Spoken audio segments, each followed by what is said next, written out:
What's going on? Raven Ritual 666 back from the dead with another Diablo 4 build guide. Today I'm very excited to bring to you my Meteorites Blizzard hybrid build, aka my Meteor Storm build. This is the build I made in Season 3, which was able to do all endgame content back in the season of the Seneschal construct. So why am I bringing this build back today? Well, due to the changes in Season 7, we are now able to scale our fire and our frost damage equally due to some of the Paragon changes, which makes this build viable again. Now, this is one of my favorite ways to play. It is so much fun. You got so much survivability. You're a super tank, but this is not going to be the ultimate endgame build. However, it will do all T4 content comfortably. You can farm T4 bosses. You can do Infernal Hordes, speedrun Witch Tides, and it'll probably take you to about Pit 95. What I love about this build is I try to craft it around the Starfall coronet. Now, this helmet came out in Season 3, but Meteorites and Meteor was absolute trash. It just wasn't performing, it wasn't good. Blizzard was probably one of the best Sork builds back in Season 3 due to how good Glacial was with the ice spikes. So really, this build's not a Blizzard build or a Meteor build. It's an ice spikes build and a Meteorites build. So why do I like this build so much? It's fun, it's versatile, and it's just a new way to play Sorcerer in Season 7. I love how we can actually combine these two builds. In Season 3, it was kind of Glacial that was doing all the work, but now it's the Meteorites, which kind of makes it fun and a new spin on a way to play Sorcerer. As you can see here, we're just cruising through a Pit 90, very fast. It's fun to play. Some of the pros of it. Why did I want to use a Starfall Coronet? Well, it's not as good as running a Shaco or running an Era Perdition for straight Meteorites.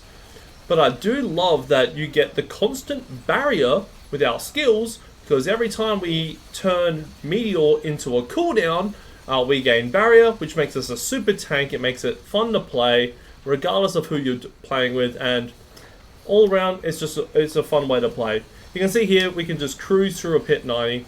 So how does it work? Well, Blizzard gives us our mana shield consistently, and when we use the Starfall Coronet, because Meteor is now a cooldown and doesn't cost mana, it does mean that you can't just ultimately spam Meteorites, which is why some of the mythic helmets are better in slot than if you run the Starfall Coronet. But you can see we're just going to blast a Pit 90 boss pretty quick, pretty easy. We've got super survivability. We can survive most of the boss mechanics. But we need something to do in between those cooldowns of running the Starfall Coronet. So I've played around with running Blizzard with the ice spikes, which overall is not fast on damage, but it does stack over time, allow more crowd control, helps for stunning those bosses. I tested this with Hydra, and Hydra just didn't do as much damage per second as what Blizzard does, especially once you put the Frozen Tundra and the Glacial aspect on. Blizzard just seems to be better than Hydra. It also only costs 3 skill points, where Hydra requires 7. And we don't really have that freedom in our skill tree to run a hybrid. Fireball does work very well, but if you want to make a Shatter build, you could drop Blizzard, you can put your points in a Fireball, but then you're just running a bad version of Shatter, and then I've changed some skill points around, the Paragon around. It's fun. You can do Pit 100 pretty comfortably, but then you're relying on farming a certain boss to do endgame content, and it can't do all T4 content. It's bad through Hordes and Witch Tides. So I just wanted to make a fun build, which I call my Meteor Storm build, returning back from before. So how do you play this? Pretty much you can just infinite teleport, cast a couple of blizzards, cast down some meteors, bang, everything dies. It's fast through hell tides, whatever you want to do. When you've got your Inferno up, that is when you're getting the bulk amount of the damage from running the Armageddon and the Shattered Stars aspect. Because once your Inferno is up, you are getting the bonus 50% damage, but also with our aspect on our amulet, we're getting 420 or 480 extra multiplicative damage. So this is fun to play. If you do like this, please like and subscribe. leave a comment if you would like to see me bring this back in future seasons. My builds back from Season 3 have been constantly asking, Raven, please bring this back again, is it good? Well, it hasn't been for the last few seasons, but now in Season 7, this is viable. Some of the witch powers definitely help, so stay tuned for what's best in slot, but let's take a look and get into it. Taking a look at our gear, there's quite a bit I want to cover off here, especially in terms of the mechanics. But I do want to start with the helmet that we made this build around, which is the Starfall coronet. Yes, this was brought back in Season 3. It is decent now. What I love about this helmet is it turns Meteor into a cooldown skill. Now, when you pair this with protection over in your skill tree, using a cooldown grants you 40% of your max life as a barrier. So the reality is Starfall means we don't have to rely on ice armor, teleports, and our flame shield all the time to be in a barrier. We are constantly in a barrier just by spamming Meteor as quick as it can be off cooldown. Now mine's not perfect. You want a 4 GA, you want to triple crit the master working onto Meteor if you can. I've lost a bit of Meteor size here by not having that 4th GA. And I've lost 1.1 second cooldown. The aspect being as low as possible is your priority. If you get a 2 GA on Meteor and Intelligence or Meteor and cooldown, that's probably going to be your best in slot. But as long as you're close to that 3 second, you're going to massively increase your damage per second. And that's why this will carry to Pit 95 if I actually masterwork this a little further. But I wanted to bring this build out a little bit more prematurely just because PTR's coming out tomorrow. And, well, otherwise I won't bring this build out till a week later. So I wanted to bring it out now while we're still comfortably doing Pit 90 and all content. But yes, prioritize the aspect as low as possible makes a massive difference to how quick you can spam Meteor. Shroud of False Death, again, best in slot. The +1 all passives is huge for your damage, it's huge for your defense, and either get a GA on all stats and max life, and masterwork the difference between all stats and max life. 2 to 1, 1 to the other, or triple all stats if you really want the extra damage. For our gloves, I've played around with a few different things. I've played around from intelligence, crit damage, and crit chance. Intelligence, crit chance, attack speed, intelligence, crit damage, attack speed. The plus to core skills still does help with Meteor, so I think that's probably the best we can have. This is what you want to really know.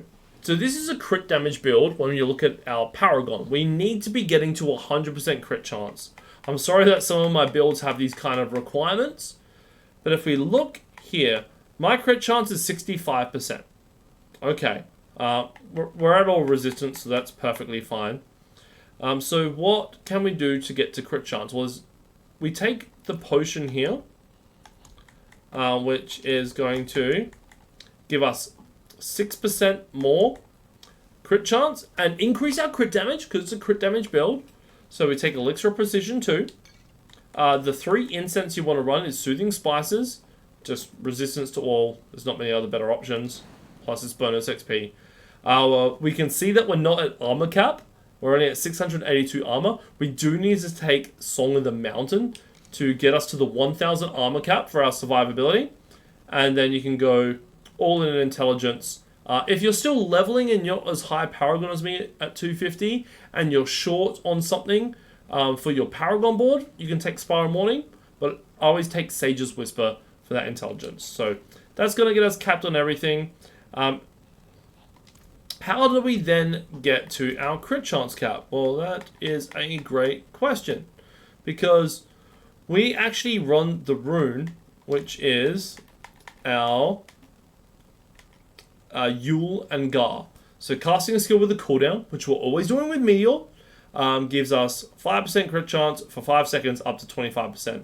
Well, that's going to get us pretty much to cap. 25% more means we're only a couple percent off, which means we're critting all the time. And we've got nearly 2,500% crit damage and 1,400% vulnerable damage. So with Enlightenment as our key passive, we're getting those stacks, we're getting the attack speed. It's just, that's the way we need to get to crit. because if you run Meteor, and you're not using Starfall Coronet, well, you can use Air of Perdition, and that gets you to crit chance. I do triple crit a GA on Ring of Starless to get there, and if you don't have a triple crit on a GA crit chance on your Ring of Starless, you want to prioritize a GA crit chance on your focus. Mind you, my amulet's trash. I could just get rid of cold resistance and put the crit chance on there if I need to, but you're aiming for 75% critical strike chance, including the 6% that comes from your potion.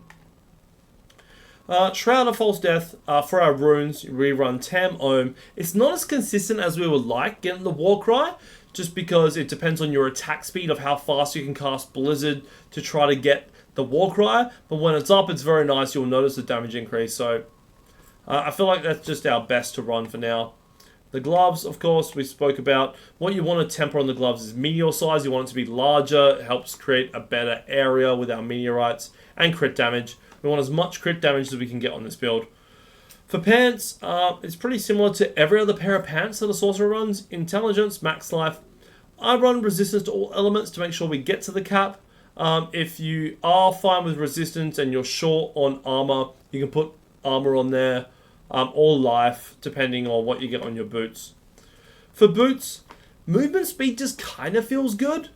But you could go intelligence, max life, and ranks to mastery skills. Mastery will make Blizzard do a little bit more damage, but the problem with Blizzard is Blizzard does damage from ice spikes. The Blizzard itself does a damage over time, and it's very poor. So you don't put stacks of points into Blizzard to get ice spikes. We have seen with recent changes to the game that some of the Ball Lightning uniques now are scaling off of Ball Lightning stacks, so people are putting those points into Ball Lightning, but it's still being very underwhelming. But the one thing I would love Blizzard to change is please make Ice Spikes great again. Please allow it to at least scale off your race in a Blizzard, and that would help with damage. I'll talk about that more in the skill tree. But overall, I think a lot of the core and mastery skills need a buff. Overall, Glacial in itself needs a big buff, because the ice spikes are very underwhelming, even when you go all in. But yeah, you want evade cooldown reduction, helps you move faster.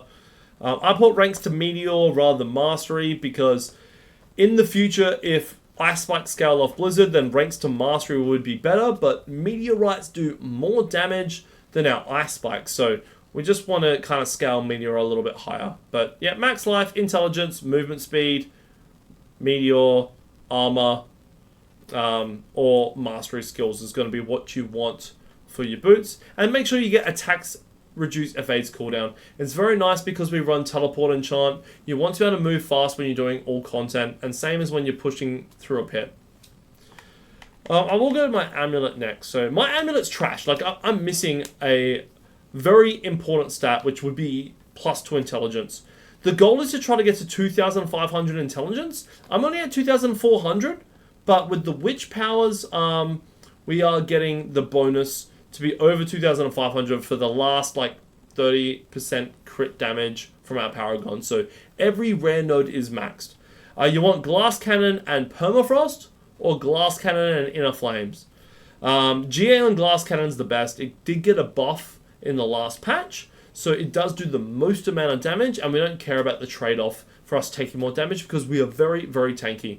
Instead of cold resistance here, I would gladly take a GA to intelligence, and intelligence would give us a bonus damage multiplier.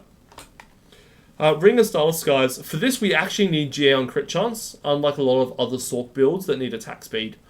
And then you're just going to go as high as the crit chance that you can possibly get, depending on your other gear. If you're not at the 75% crit chance, you could probably take off core skills on your gloves and go crit chance, crit damage, intelligence, and that'll get you to that 75%. For our Tau Rashes, the only two things that really matter that you want a GA on is cooldown reduction and non-physical damage. I actually didn't need a triple roll to cooldown reduction. I have enough because we run Ice Blades as our enchantment.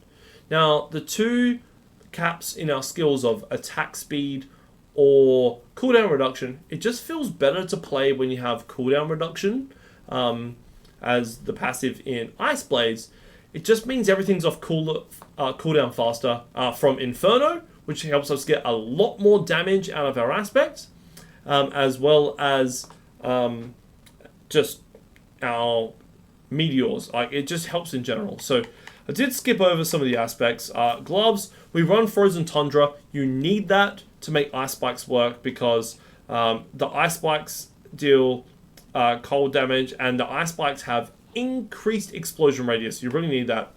For our pants, we run Concussive Strikes just for the damage to dazed. Boots, we run Orange Herald, because the Orange Herald reduces the cooldown of our ultimate. It's why you see me spam Inferno like multiple times before it even ends. For our dagger, it doesn't matter if it's dagger or focus, you need to have glacial aspect. It's the only reason that Blizzard does damage. The ice spikes do more damage than Blizzard itself, so you have to have glacial and Frozen Tundra. If you don't have that two combination, it's not going to work. Blizzard just will be a nothing skill. It'll apply a bit of crowd control but be useless. I've played around with some of our other damage aspects to know where they go, but I feel like Armageddon is best on our amulet, because it creates a hail of meteorites during Inferno, which is nice for our damage. They're critting. They apply Immobilize. Immobilize works well with one of our passives on our skill tree, which is Devouring Blaze, meaning we can increase our damage to crowd-controlled enemies. So that's nice. But this is the important thing. Like, the most damage you do with this build is when you have Inferno up. When you've got Inferno, you will just see that's when the big damage from the Meteorites hit. Because while Inferno is active, Meteorites deal 480% multiplicative increased damage, which is just huge. Ring of Solace gives us the resource back for Blizzard, which is why we don't really rely on mana, because you just cast Blizzard to your out and it's Meteor.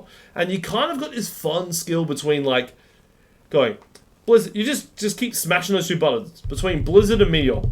If you're on keyboard, just ba ba ba ba ba ba ba ba ba ba, and just rotate everything else.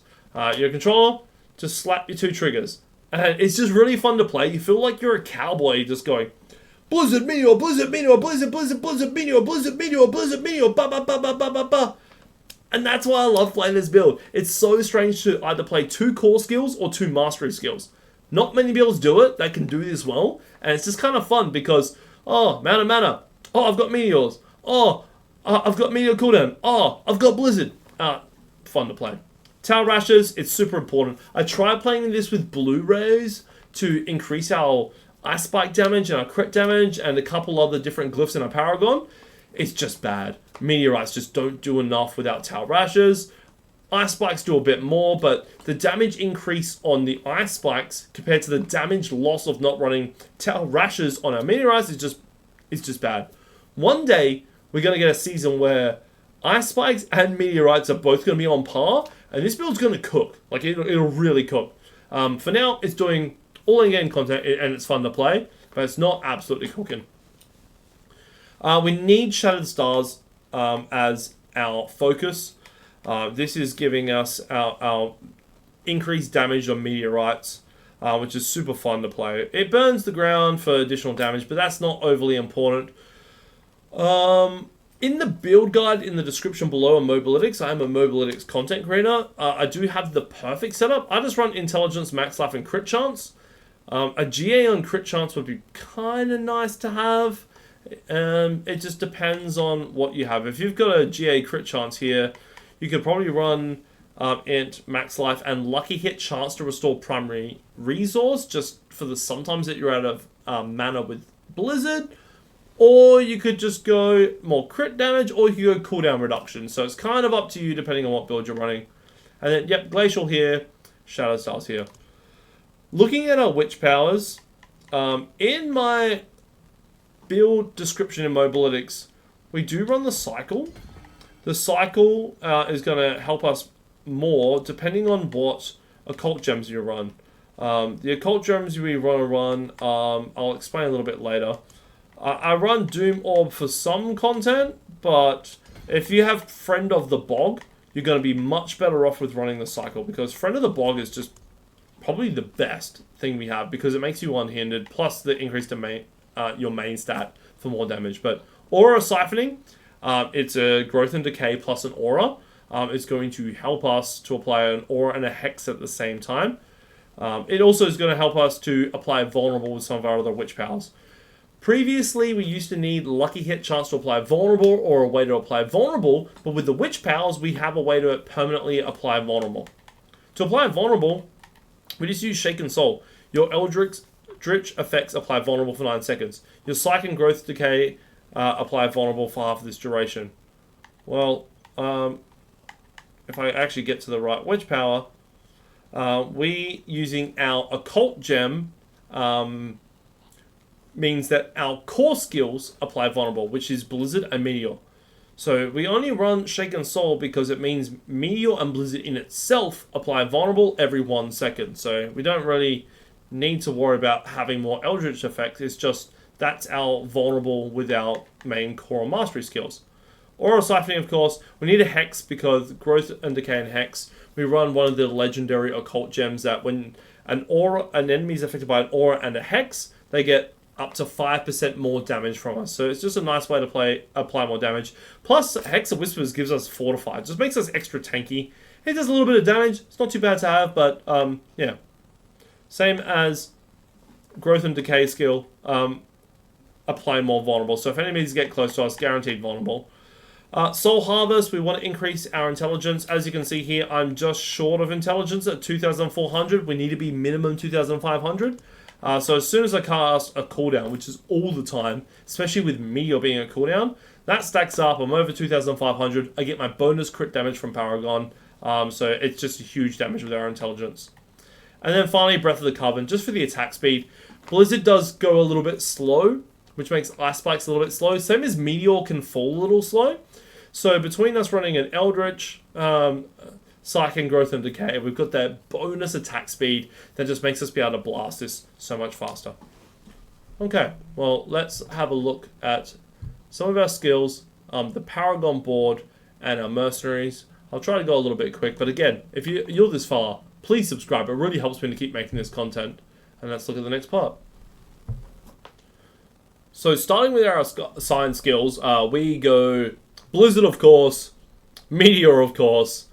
We do use Teleport just to move fast, plus get us the Unstoppable and out of a sticky spot if we ever are standing in a floor of crowd control. Ice Armor is going to increase our damage to frozen enemies, so we really like to have that. Kind of how you want to play it is, cast a couple of Blizzards, group up some enemies, you go into your Inferno, and then bang, bang, bang, 3 Meteors, and hit your Ice Armor. Because once those Meteors come down, that's going to be how you're going to hit that 2 billion damage. Flame Shield for sticky situations and just moving around. And yeah, Inferno to increase our damage. We run Ice Blades because it gives us more cooldown. And Teleport as an enchantment, just nice to have. I went through the gear. It's all here in my Mobilytics guide. I went through the rooms, Tam Ohm and Yule Gar. I went through the Witchcraft powers, the gems. So on our weapon we run Emerald for the crit damage, and the 2 spare we have in our armor is just Topaz for the extra intelligence. Friend of the Bog's OP. I'm actually not running this with Friend of the Bog right now. It's the one occult gem I don't have. It's going to give you Unhindered. It's going to mean that you've got additional damage with intelligence, so the 8% primary core stat. That'll probably get you to the 2,500 without needing to proc a cooldown. Witching Hour. Witching Hour is what allows our core skills to automatically apply vulnerable every second. So we don't need to have Eldritch skills equipped because our mastery skills of Blizzard and Meteor also have the tag as core skill. So that's perfect. And then Dust Dome, because when they're affected by an aura and a hex, we get more damage. So having a quick look at the skills, I'll try to keep this video brief now. 2 points in a fireball, throw away just to get to the next tree. We don't need any core skills. So you go 3 into Elemental Dominance. It does increase our core skill damage when we're above 50 mana, which is kind of nice. 1 point into Potent Warding, which should be at resistance cap anyway, so it doesn't matter. 1 for Flame Shield because we equip it. 5 in a Teleport all the way through to Shimmering for the DR. 3 points in a Glass Cannon because it's so much damage. We love it. We do go 1 into Elemental Attunement. We come down here, 2 into Ice Armor. we actually don't want Shimmering Ice Armor. We are much better with Mystical Ice Armor. So we'll update this build guide. Mystical Ice Armor will apply Chill, which means we can get more damage to chilled enemies, even though Blizzard's applying Chill consistently. But 15% multiplicative damage to frozen enemies. That is very, very nice to have. If you find you are dying, or you're running around doing open world content, and your Ice Armor's up not enough, then you can run Shimmering, but really, you won't need it. Mystical's the way to go. We just take the 1 point to Ice Blades through to Summoned, so we get the cooldown reduction. If you really find you're struggling with attack speed, you can run Invoked, but feel free to play with these 2 points. I prefer Summoned. The usual survivability points, 3 into Protection for our barrier, 3 into Mana Shield. We're constantly casting mana, we're constantly using cooldowns. That's what gives us a ton of survivability. Now, Ice Spikes with Glacial do not increase damage from the ranks to Blizzard. So you just go 1 rank to Blizzard through to the duration. That's why we can run this hybrid. It's so cheap. 3 points into a damage skill, and we've got what we need. 5 points to Meteor, because we want as much in a Meteor as possible. And then we come to Mage's Meteor. We want it to fall faster. Meteor can feel really slow and clunky if you don't have that. We don't need Immobilize, because with our Inferno, we get free Immobilize anyways. Inner Flames is really amazing. It applies to all skills, so we want that. And Devouring Blaze, because it at least applies more damage to our Meteor and our Meteorites, especially once we get Immobilize or any form of crowd control. 3 points into Permafrost. Permafrost is amazing. You want that on an amulet. It's probably one of the best passives other than Glass Cannon. In a perfect world, you want Glass Cannon and Permafrost and Intelligence on your amulet. 3 points in Icy Touch. More damage to Vulnerable. We love it. Hoarfrost is really nice because we run Blizzard. Blizzard constantly chills. The only other way that most other Sorcerer builds apply Chill is with the Mystical Ice Armor, which applies Chill to close enemies. But Blizzard's always applying Chill because it's a damage over time skill. So that means we've always got the 9% damage up. So even when they become unfrozen, unless they're unstoppable, we've got that bonus damage until they're frozen. So it's kind of nice to have. It works well. 3 into Elemental Synergies just for the extra damage. 3 into Evocation for the cooldown. 5 into Inferno all the way to the end. But now we get enemies in the Inferno are applied with Vulnerable, which is why we don't need Lucky Hit chance to apply Vulnerable. And they get Unstoppable. The last point, of course, we go into Enlightenment, because Enlightenment is the best key passive that we have as a sorcerer, and it just increases our damage, our mana, attack speed, and combines our damage with Cold, Frost, and Lightning. Taking a look over on our Paragon board, there was something I did forget to mention in one of my previous parts, which is you want to run a sword, not a dagger. The sword gives us the implicit stat for more crit damage. It's really going to help. On your sword and your focus, it doesn't really matter. But when it comes to your tempers, you want chance for Meteorites to do double damage, not Meteor, and chance for Ice Spikes to do double damage. It is very important to at least get a double masterworking in both of those to increase your damage. But taking a look over here, on our starter board, if you're first leveling, come up here, you put in Tactician. You don't need to put in any more than 25 out of 25 Dexterity. For anyone that doesn't know, we run Tactician and a lot of our glyphs that give us the bonus to the rare glyphs in range, which is a bonus to damage to elites and a bonus to non-physical damage. Non-physical damage is fire, cold, lightning damage. Now that works well with Enlightenment as our key passive. Stacking those up, increasing their damage by 25%. So that's why Enlightenment is probably the best key passive we have as a sorcerer, unless you're running a straight Shatter build. Like, Shatter's pretty awesome. It's just, there's a lot of grind to going into it. You don't need to bother about these points yet. You can come back to them later. Up into our second board, I always go into Fundamental Release. I've run a lot of my builds this same way, and I just swap out boards side to side. I like the aesthetic of having a nice little start here, always Fundamental Release, because almost every build uses Fundamental Release.